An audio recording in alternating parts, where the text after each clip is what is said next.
नमस्कार, मैं हूं आपके साथ मयंक। देखिए, आज 12 तारीख है और पिछले 24 घंटे के अंदर खास तौर पर बीती रात क्या बड़े डेवलपमेंट्स हुए हैं जंग को लेकर, ये मैं अपडेट आपको बताऊंगा। देखिए, बहुत बड़ी खबर, एक ऐसी खबर जिससे मैं इस वीडियो की शुरुआत करना चाहता हूं।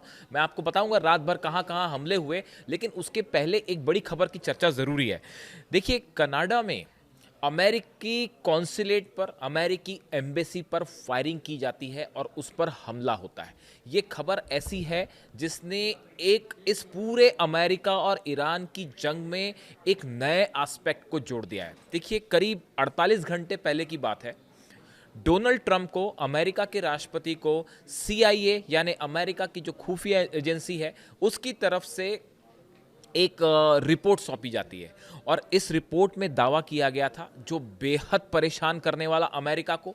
CIA ने दावा किया कि जल्द ही ईरान के कई स्लीपर सेल्स जो पूरे दुनिया में हैं, वो अमेरिकी लोगों पर हमला कर सकते हैं।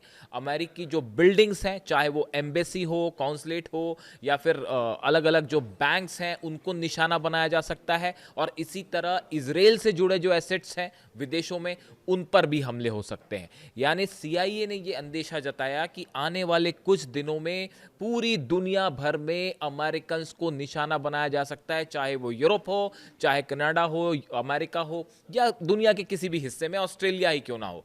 ये एक ऐसी खबर थी जिसने पूरे अमेरिकन एडमिनिस्ट्रेशन को, ट्रंप एडमिनिस्ट्रेशन को हिला कर रख दिया। देखिए, हमने पहले भी देखा कई बार कि कई हमले हो चुके हैं, ना सिर्फ अमेरिका में, जिस तरह से ऑस्ट्रेलिया में हमले हुए थे जूइश कम्युनिटी पर, बिल्कुल इसी अंदाज में आगे भी हमले हो सकते हैं, ऐसा CIA की तरफ से कहा गया।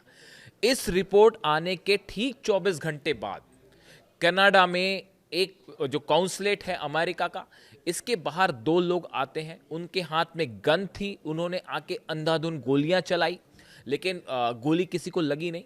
जो लोग अंदर मौजूद थे उस समय, कई लोग अमेरिकन जो एम्प्लॉयज़ थे, अमेरिकन एम्प्लॉयज़ उस बिल्डिंग के अंदर थे। ये फायरिंग होती है और उसके बाद वो वहाँ से फरार हो जाते हैं। देखिए, इस घटना ने अब CIA के इस अंदेशे को और पुख्ता कर दिया है, मजबूत कर दिया है। CIA का ऐसा कहना है कि जिस तरह से ईरान के सुप्रीम लीडर को निशाना बनाया गया, उसके बाद पूरे देश, पूरी दुनिया में इसके खिलाफ ज़बरदस्त गुस्सा देखा जा रहा है, ख़ास तौर पर शिया कम्युनिटी से जुड़े लोगों पर। और ईरान ने अब मल्टीपल लेवल पर अमेरिका से इसका बदला लेने का एक बड़ा प्लान सामने रख दिया है और अपने दुनिया भर के जो स्लीपर सेल्स हैं उसको एक्टिवेट कर दिया है। देखिए, अगर हम देखें पिछले 24 घंटे में जो हमले हुए, मैं उसकी बात करूंगा, लेकिन इसके अलावा दो तीन बड़े इंपॉर्टेंट स्टेटमेंट आए हैं ईरान की तरफ से। ईरान ने ये कहा है, जो आपने शायद सुना भी होगा कल, इसने इस पूरी जंग के मायने बदल के रख दिए हैं। देखिए, फर्स्ट फेज की लड़ाई तो ईरान क्लियर कट जो है उसने जीत हासिल कर ली है, इसमें कोई दो राय नहीं है। जब आसमान की जंग की बात हो रही है, इस समय हालात ये हैं कि अमेरिका के पास एक भी रडार मौजूद नहीं है पूरे मिडिल ईस्ट में। जितने रडार्स थे, चाहे वो अल उदैद बेस पे था, चाहे जॉर्डन में था, चाहे कतर में हो या फिर बहरीन में हो, सबके ऊपर डायरेक्ट या तो ड्रोन स्ट्राइक्स हुई है या बैलिस्टिक मिसाइल अटैक हुए हैं ईरान के। पूरे रडार्स खत्म है। यानी एक प्रकार से आप देखें, जो डिफेंस सिस्टम में ईरान के ड्रोन और मिसाइल्स को रोकने का सबसे बड़ा जो हथियार था अमेरिका के पास, वो पूरे मिडिल ईस्ट में तबाह हो चुका है। उसके अलावा जो डिफेंस सिस्टम से थार्ड मिसाइल्स, 4 थार्ड सिस्टम तबाह है। मैंने पिछले वीडियो में आपको बताया, थार्ड मिसाइल्स की भारी कमी हो गई है। यानी अमेरिका के सामने समस्या ये है कि अब खुद को बचाए या अरेबियन देशों को बचाए, जो कि शुरू से अरब देश कह रहे थे कि हमला मत करिए वरना मुश्किल हो जाएगी। तो इन हालात के बीच में अब ईरान ने ये कहा है कि पूरे मिडिल ईस्ट में जितने बैंक्स हैं, खास तौर पर जो अमेरिकन बैंक्स हैं, यूरोपियन बैंक्स हैं, वो सब के सब ईरान के टारगेट पर हैं। ईरान ने यहाँ तक कह दिया है कि जितने अरब कंट्रीज़ हैं, चाहे आप UAE में हैं, आप दुबई में हैं, अबू धाबी में हैं, कतर में हैं, दोहा में, जहाँ हैं आप, जिस भी लोकेशन में हैं, बहरीन, कुवैत, अगर कोई भी बैंक्स हैं, आप उससे दूर रहिए। ये अरब कंट्रीज़ को वार्निंग जारी कर दी है ईरान ने। यानी अगले कुछ घंटों के अंदर या आज दिन भर में आपको इस तरह के हमले दिखाई पड़ सकते हैं, सुनाई पड़ सकते हैं कि ईरान की मिसाइल्स ने किसी बैंक को हिट किया, किसी फाइनेंशियल इंस्टीट्यूशंस को हिट किया। इसके अलावा सुनिए क्या कहा जा रहा है। ईरान की तरफ से वार्निंग दी गई है कि जितनी मल्टीनेशनल कंपनियां हैं, जो कि खास तौर पर अमेरिका से जुड़ी हुई हैं। देखिए, बड़ा बिजनेस हो रहा है दुबई में, बड़ा बिजनेस हो रहा है अबू धाबी में। जितने अरब देश हैं, आप सऊदी की बात कर लें, कतर की बात कर लें, बहरीन की बात करें, आप कुवैत की बात करें, जितने देश हैं इन सब देशों में बड़े बड़े दफ्तर हैं अमेरिकी कंपनीज़ के, चाहे वो आईटी से जुड़े हों, चाहे अलग अलग कंपनीज़ हैं। ये सब के सब अब ईरान के निशाने पे हैं और ईरान का कहना है ये जितनी अमेरिकन मल्टीनेशनल फर्म्स हैं हम सब पर हमला करेंगे।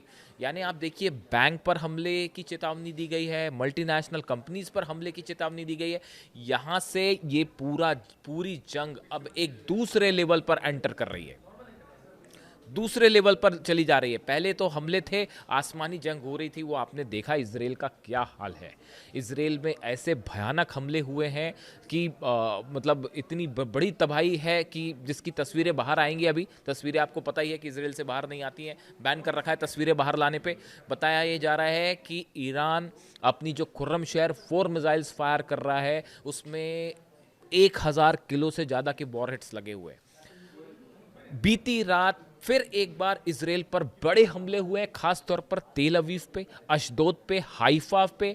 ये वो शहर हैं 3 जगह जहां पे सबसे ज़्यादा, और बीरशेबा, ये 4 जगह हैं जहां सबसे ज़्यादा मिसाइल्स गिरे हैं। और बताया जाता है कि करीब 3000 के आसपास बिल्डिंग्स ऐसी हैं इजराइल में जिनको नुकसान पहुंचा है। अब आप सोचिए कि किस लेवल की कैजुअलिटी वहां पर हो सकती है और कितने लोग घायल हो सकते हैं। पूरे तेल अवीव में, पूरे इजराइल में अस्पताल भरे पड़े हैं घायलों से। ये हालात है। पूरी कैबिनेट बंकर से निकल रही, कोई वीआईपी जो है शख्स बाहर आने को राजी नहीं है। और अब तो मिसाइल्स खबरें ये भी आ रही हैं कि वो बंकर फाड़ के अंदर चली जा रही हैं। ये इजराइल की सिचुएशन है। अब देखिए, ये जो नए डेवलपमेंट्स हैं, बैंक पर हमले और अगर मल्टीनेशनल फर्म्स पे हमले होते हैं, ये एक इकोनॉमिक वॉर की शुरुआत करेगा। अभी तक देखिए, जो वॉर हो रहा था, ट्रेडिशनल हथियारों से जंग हो रही थी कि एयर फोर्स वर्सेस ईरान की मिसाइल्स, ये चल रहा था। उसमें ईरान ने 12 दिन होते होते जीत हासिल कर ली है, इसमें अब कोई शक नहीं है, ऐसा एक्सपर्ट मान के चल रहे हैं। डोनाल्ड ट्रंप के जितने प्लान थे वो फेल हो चुके हैं। सत्ता चेंज करना वो पूरी तरह से फेल हो चुका है। चाह रहे थे कि नया सुप्रीम लीडर उनके मन मुताबिक हो, पूरी तरह से फेल हो चुका है। सोच रहे थे ईरान सरेंडर करेगा, दूर दूर तक कोई सवाल नहीं है। सरेंडर करना तो छोड़ने की बात है। यहाँ तो 12 देश में दनादन मिसाइल्स बज रही हैं और कोई कुछ नहीं कर पा रहा। वो बोलते जा रहे हैं, रिक्वेस्ट करते जा रहे हैं। और फिर कल दुबई पे एयरपोर्ट पर हमला हुआ। आपने देखा कतर में किस तरह से हमले हुए, दोहा में कैसी भयानक स्ट्राइक्स हुई हैं कल, और धमाकों की आवाज़ें सुनाई दी। यानी अरब देशों पर भी लगातार हमले जारी हैं। जो ईरान ने पहले कहा था, ये बात जो अब्बास अराक्ची साहब की तरफ से बयान आया था कि इस दिन के लिए ईरान पहले से तैयार था। इस दिन के लिए ईरान ने पहले से तैयारी कर रखी थी कि अगर सुप्रीम लीडर पर निशाना होता है या बड़े हमले होते हैं तो कैसे काम किया जाएगा। वो सारे के सारे 21 यूनिट्स में, मैं पहले भी बता चुका हूं कि कमांडर्स जो हैं 21 यूनिट में बटे हुए हैं। सबके पास मिसाइल्स हैं, सबके पास ड्रोन है और वो अपना आप फायर कर रहे हैं। अब आप उनके बीच में कोई कम्युनिकेशन ही नहीं है। कम्युनिकेशन इसलिए नहीं है क्योंकि कम्युनिकेशन करेंगे तो लोकेशन ट्रैप होगी और उन पर हमले हो जाएंगे, इसलिए आपस में कोई कम्युनिकेशन ही नहीं है। अब सबको कहा गया है कि जब तक आपके पास हथियार है आप फायर करते रहिए, यानी जंग रुकने का कोई संभावना ही नहीं है। और इस बीच डोनाल्ड ट्रंप को लेकर अली लारीजानी साहब की तरफ से कल जो बयान आया है, उसमें उन्होंने कहा, सिक्योरिटी काउंसिल के जो सचिव हैं उन्होंने कहा कहीं डोनाल्ड ट्रंप ही अब निशाने पर ना आ जाए। जिस तरह से जो नए सुप्रीम लीडर हैं मुश्तबा, उनको लेकर जिस तरह से थ्रेट्स आ रही थी अमेरिका से, उसका जवाब दिया है अली लारीजानी ने। और ये कहा है कि कहीं डोनाल्ड ट्रंप ही निशाने पर ना आ जाए, यानी एक प्रकार से सीधा डोनाल्ड ट्रंप को जो है वो धमकी दी गई है। अब देखिए, ये बात हुई डोनाल्ड ट्रंप की और ईरान की। अब इस बीच में ये जितनी सीज फायर की कोशिशें थी, सीज फायर की कोशिश हर लेवल पर हुई। 12 अरब देशों ने ईरान से बात करने की कोशिश की कि बस करिए अब और मिसाइल मत मारिए। ईरान ने ब्लंटली मना कर दिया, हम आपसे इस मुद्दे पर कोई बात नहीं करेंगे, हमारी आपके नागरिकों से कोई दुश्मनी नहीं है, लेकिन आपने जो बेसिस, आपके यहाँ से फ्लाइट्स कहाँ से टेक ऑफ किए हैं अमेरिका के जेट्स, वो सब जानते हैं। अल उदैद बेस पर कितने अमेरिकन फाइटर जेट्स खड़े हुए थे, सऊदी में कितने खड़े हुए थे, बहरीन में अमेरिकन नेवी क्या कर रही थी, जॉर्डन में जो है वो F-35 और F-15 जेट्स क्या कर रहे थे, कुवैत में जो है वो किस तरह से हथियार लैंड हो रहे थे, ये सब चीज़ों की एक एक जानकारी ईरान के पास है। और ईरान ने कहा कि इन सब की वजह से ही हमारे सुप्रीम लीडर पर हमला हुआ है और अब ये जंग नहीं रुकेगी और बदला पूरा लिया जाएगा। तो वे अरब देशों पर हमले की बात है। सीज फायर वाली बात अरब देशों की ठुकरा दी गई। ट्रंप ने बात की, पुतिन से कहा गया है कि पुतिन से रिक्वेस्ट की गई कि आप किसी तरह से ईरान को रुकवा दीजिए। बताया जाता है कि उसके लिए भी पुतिन के बात करने के बाद भी ईरान तैयार नहीं है सीज फायर को, यानी सीज फायर वाली जो कोशिश है वो सिरे से खारिज कर दी गई है। इसके अलावा देखिए हॉर्मूज की जो बात है, हॉर्मूज के नए डेवलपमेंट कल आपने देखा, थाईलैंड का जहाज जिस तरह से उड़ा दिया गया। इसके अलावा कई और जहाज हैं जिनमें आग लगा दी गई है, इस तरह की खबरें आ रही हैं। सैकड़ों जहाज हॉर्मूज में मौजूद हैं। अमेरिका की तरफ से कह दिया गया है कि हम इन जहाज़ों को सिक्योरिटी नहीं दे सकते। वहाँ पे वो जो 30 किलोमीटर का स्ट्रेच है, 35 किलोमीटर का स्ट्रेट ऑफ हॉर्मूज, वहाँ पे किसी भी जहाज को एस्कॉर्ट करना संभव ही नहीं है। अगर आप वहाँ पे कोई किसी तरह के भी एस्कॉर्ट करने के लिए जहाज पहुँचते हैं, वो सीधा ईरान की मिसाइलों के निशाने पर आ जाएंगे और इस सूरत में उन्हें बचाना मुश्किल हो जाएगा। यानी कोई हिम्मत नहीं कर पा रहा है कि वहाँ पे अब आगे क्या किया जाए। हॉर्मूज में वही होगा जो ईरान चाहेगा। पूरे दुनिया का ऑयल, गैस सब रुक सकता है, रुक ही गया है, रुक क्या सकता है। और आने वाले समय में अगर ये कंटिन्यू रही स्थिति तो इसका अंजाम क्या हो सकता है वो आप सोच के देखिए। थाईलैंड के जहाज पर जिस तरह से हमला हुआ, मिसाइल्स आके गिरी, आग लगी, कुछ यात्री उसमें गायब हैं, कुछ लोगों को जो क्रू मेंबर्स थे कुछ गायब हैं, कुछ को ओमान ने बचाया है। ये शायद बिना परमिशन के पहुंच गया था वहाँ पे और ईरान ने उस पर हमला कर दिया। यही डर सता रहा है सारे जहाज़ों को जो लाइन लगा के खड़े हैं, जिसमें पता नहीं कितने अरबों डॉलर का जो है वो क्रूड ऑयल है, लेकिन कोई वहाँ से गुजरने की हिम्मत नहीं कर रहा। फारस में ईरान को कोई चैलेंज नहीं कर सकता। वो मतलब ऐसा है कि शेर की गुफा में जाके आप शेर से लड़ाई करें और उसमें जीतना मुश्किल है। जितने हॉर्मूज में, फारस की खाड़ी में, ख़ास तौर पर हॉर्मूज में समंदर के अंदर माइंस बिछा दी गई, यानी ऊपर जहाज आएगा कहाँ माइन बिछी है कोई नहीं जानता और वो तबाही की कगार पे। अब इस बीच में ये बड़े डेवलपमेंट रहे जो पिछले 24 घंटे में हमको देखने को मिले। अरब देशों पर हमले, इजराइल में भयंकर हमले, तेल अवीव पर निशाना साधा जा रहा है। इसके अलावा एक बहुत बड़ी खबर और है दावे को लेकर, जो इजराइल पर बड़े नुकसान को लेकर एक दावा किया जा रहा है ईरान की तरफ से। मैं कोशिश कर रहा हूँ इसको क्रॉस चेक करूँ। जैसे ही क्रॉस चेक होता है और इसकी पुष्टि होती है, अभी दावा ईरान की तरफ से, मैं सबसे पहले आपके लिए अगले वीडियो में ये खबर लाऊंगा। इजराइल को अब तक के सबसे बड़े नुकसान का दावा हो रहा है। मेरे अगले वीडियो में ज़रूर देखें, कमेंट करके बताएं कैसा लगा video. Thank you so much.